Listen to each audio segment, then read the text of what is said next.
Ano po pala mga kalunod, nagbababa po tayo ng feeds ngayon. Ano, mga kalunod. Mga kalunod, doon nga po pala namin nilalagay yung feeds. Nandito kami sa tabi. Ito yung mga kalunod yan, ang ibinababa namin po dito. Ano?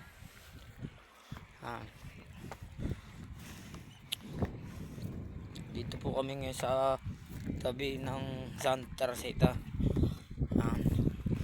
Doon po namin nilalagay yung mga patuka.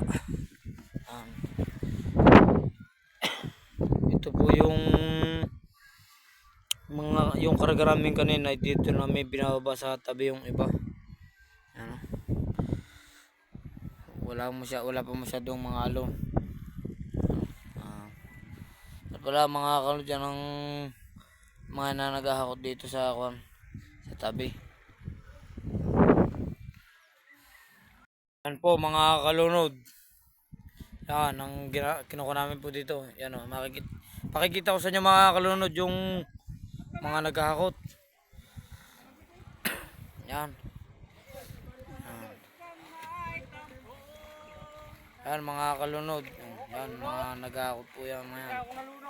Yan. Nakakuha namin kalunod wala pong masyadong alon. Maganda magbaba ng feeds. Yan po pala mga kalunod. Oy! Mga tropa, kabay mo na ka sa Kalunod Vlog. Yan. Yan. Para mga kalunod, hanggang dito na lang yung video ko.